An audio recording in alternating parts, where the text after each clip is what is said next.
Hello, everyone. I'm Andrea Tanteros, along with Bob Beckel, Eric Bowling, Dana Perino, and Greg Gutfeld. It's 5 o'clock in New York City, and this is The Five.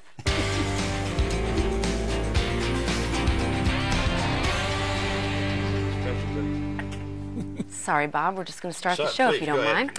A short while ago, the president delivered a new statement from the White House on Russia and the crisis in Ukraine. He addressed whether America is in the middle of a new Cold War. You'll hear what he said in a minute. But first, Israel intensified its military campaign against Hamas today with the heaviest airstrikes since the start of its operation 3 weeks ago. The air raids could stop, but Hamas has rejected a Palestinian call for a ceasefire. Back at home, some prominent liberals have been wading into the crisis. Listen to our former Secretary of State actually defend Hamas for hiding rockets in civilian areas like schools. The problem is, and this is something, I'm not a military planner, but Hamas puts its missiles, its rockets in civilian areas. Part of it is that Gaza's pretty small and it's very densely populated. They put their command and control of Hamas military leaders in those civilian areas. And, in case you didn't hear, Hamas is a humanitarian organization, according to Nancy Pelosi. We have to support the Palestinians and what they need, and we have to confer with the Qataris, who have told me over and over again that Hamas is a humanitarian organization. Maybe they could use their influence to the U.S. thinks they're a terrorist organization, though, correct to you? Mm-hmm. Yeah. A humanitarian organization, Eric? I mean, what humanitarian organization do you know that has missiles? I have no idea what either one of them are talking about. What, Gaza's too small, so they have to put their missiles in the schools, and it's a humanitarian. Here's the question. How do you negotiate with someone whose only mission is to wipe Israel off the map? You don't. That's the point. We should be behind Israel to just destroy Hamas. Just completely wipe out Hamas, defang them, dismantle them, so they don't come back and do this again and again and again. Hamas doesn't care about human life. They don't care about Israelis' lives. They don't care about Palestinians' lives. They certainly don't care about Americans' lives.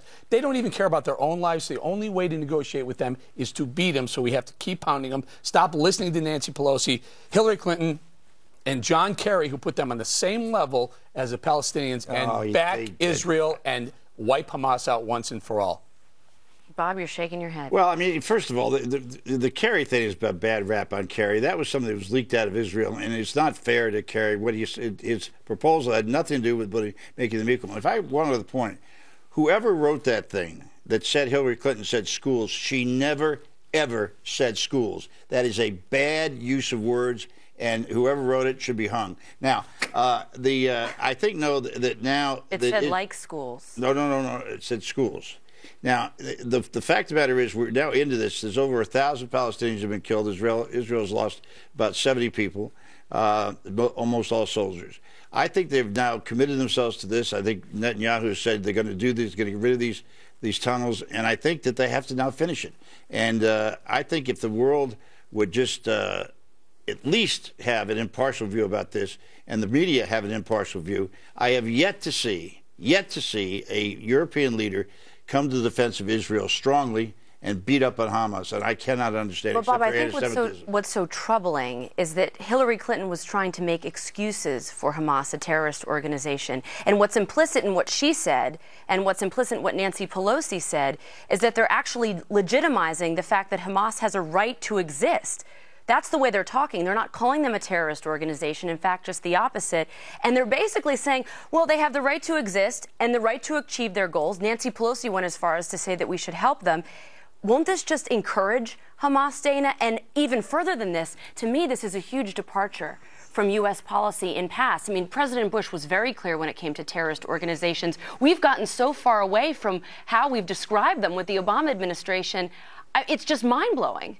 I think it's a little bit of fog from Foggy Bottom, so that's where the State Department is based. And I don't know if Hillary Clinton she would say, I wasn't making an excuse for them. I was explaining to everybody how difficult and complex the situation is over there. Let me put myself in the shoes of the Palestinians so that I can explain to you. And it's just not as forceful as a candidate you would hope for somebody to say, I'm very clear-cut on this. You would hope she might say, is Hamas a terrorist organization? Yes. Should they not be putting Gazan civilians in harm's way? Absolutely. I mean, something like that that's very clear would be better, I think, for her as a candidate than explaining all the briefings she got at Foggy Bottom. That's a good idea. Hillary Clinton has said repeatedly, over and over and over again, that Hamas is a terrorist organization. Simple. Pelosi is a different story. Pelosi doesn't know anything more about foreign policy than a sixth grader. But, Greg, it did sound like a justification, again, for why Hamas is using these kids as human shields, which, look, whether you want to support the Palestinians, I mean, Hillary Clinton has a very sketchy past with that. She caught heat when she put her arm around Suha Arafat when her husband was in the White House. Bob, it's true. I'm sorry. But it sounded to me like, even though she knows they use these PR tactics of putting missiles in schools and hospitals, she was trying to justify it. Well, if you look at Kerry's recent failures and you look at Pelosi and you look at some of the mansplaining that Hillary does, you get the sense that Israel has lost the Democratic Party. When Pelosi uses the word humanitarian, does that mean that Hamas's missiles are care packages? If you call Hamas humanitarian, that's like saying Ted Bundy is a candy striper. A lot of this comes back to, where are these people educated? Why are the media doing pro bono PR work for Hamas? It's because they all come from the same place, which is a far, I know you're going to love this, Bob, but they come from a far left campus that views Israel the same way that they view America from an anti-Western perspective. Anti-Zionism on most campuses is a major. It's something you get scored very well if you agree with your professors.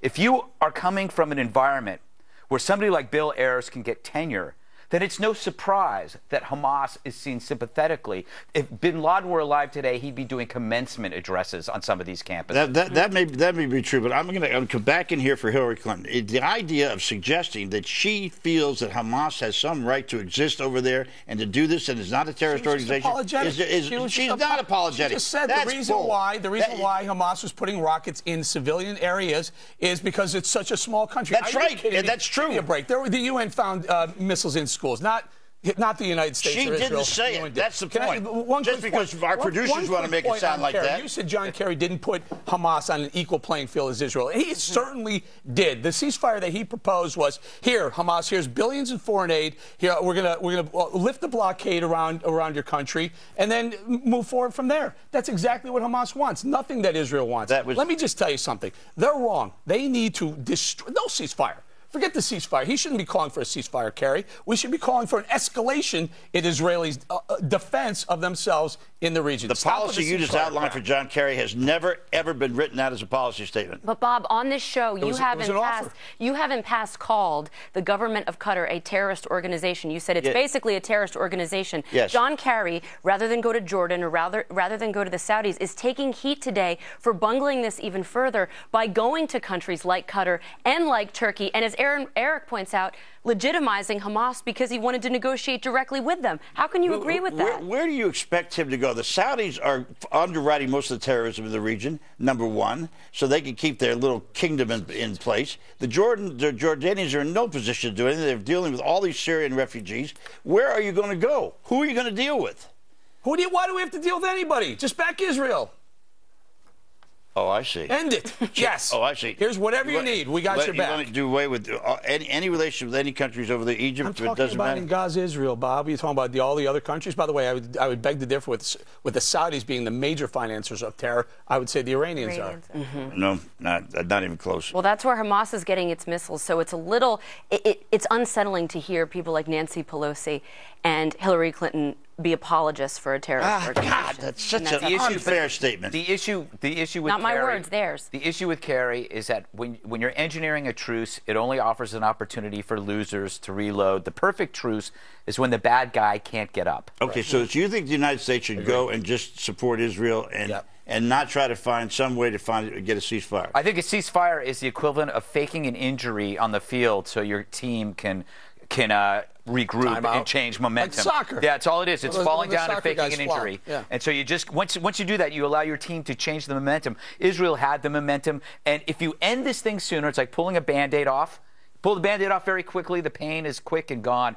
But if you keep doing this truce thing, it lasts forever. There's two countries that recognize Israel in the region, Egypt and Jordan. So if that were to happen, they those? would both drop diplomatic relations. Why don't Egypt and Jordan get together? Egypt was the first one to propose a ceasefire. Okay, so come back to the bargaining table. Yeah, let them come back and do it again. But Hamas said no. Hamas has said no to 6, including their own, by the way. Right, but I think, Bob, that I do think that if you read across the elites that write about this, that Egypt and Israel were on the same page.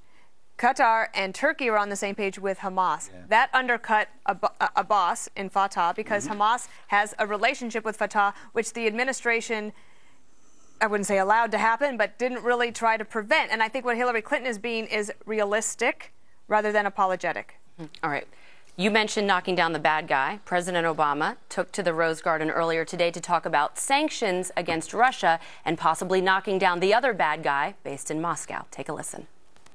The United States is imposing new sanctions in key sectors of the Russian economy: energy, arms, and finance. We're blocking the exports of specific goods and technologies to the Russian energy sector. We're expanding our sanctions to more Russian banks and defense companies. And we're formally suspending credit that encourages exports to Russia. Is this a new Cold War, sir? No, it's not a new Cold War. What it is a very specific issue related to Russia's unwillingness to recognize that Ukraine can chart its own path.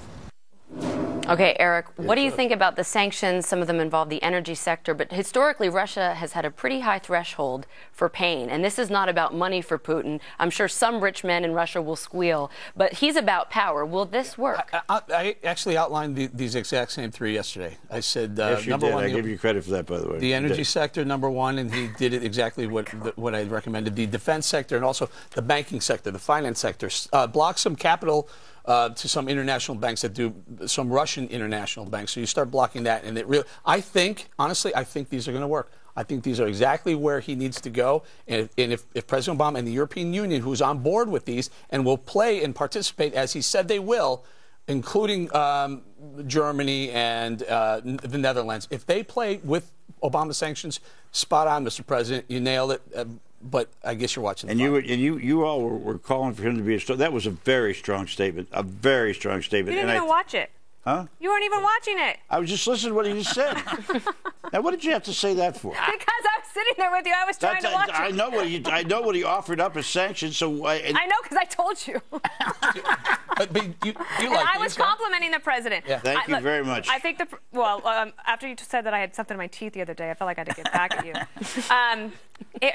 Here's a sector that President Obama didn't include that I think the next round should, and that is propaganda firms in the United States, or you could call them PR firms. They have pocketed millions of dollars from Putin and Russia over the years, and I think that sanctions should be placed on them, and they should not be allowed to do PR and make Putin look good in America, and especially in their country. And I would close down Russia Today in New York as well. Yeah. Greg, what do you think about his response when the reporter said, is this a new Cold War? And he said, no, it's not a new Cold War. Well, I guess it's not. It's more like a cool conflict as opposed to a Cold War. I think it's 12 days in a ruble short. Does that make sense? Because it won't undo the damage done to the crash site. That's still been, I think, irreparably compromised. The other thing, too, is what the hell did he do about France? Did he stop those? Did he stop the sale of those assault ships? Those are not Carnival cruise ships.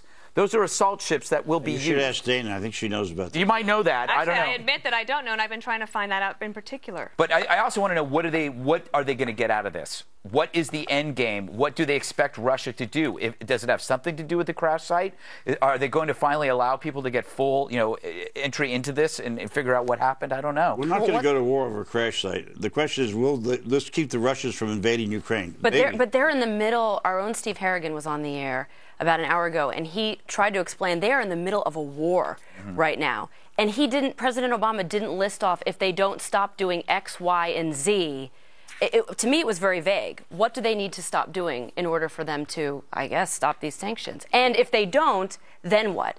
Again, there was a blank that wasn't filled in. These sanctions are going to hurt them. Yeah, I think the sanctions will hurt, and the European Union has been reluctant to use sanctions because they're worried about their energy. If they think that the U.S. will help them with their energy needs, whether financially or physical oil, I think they may adhere to the sanctions. This is going to hurt Russia. You know, the thing I did say last week, by the way, that this shooting down this plane was the worst thing that could happen to Putin, and it is. It's bad PR. Right. Let me see if we can pat ourselves on the back a little bit more for all of our in-depth policy analysis. I do think that Obama will help President Putin find a way out of this. One of the statements that he made earlier was that it didn't have to be this way, and it does not have to be this way going forward. So I think the best leadership will be something that we might not ever see, which is a way for Putin to keep the popularity at home, but to figure out a way out of the corner that he's backed himself into. All right. Ahead on the 5, a verdict has been reached in Jesse Ventura's defamation case against late American sniper author Chris Kyle. We'll tell you how the jury ruled. You won't believe it. Plus,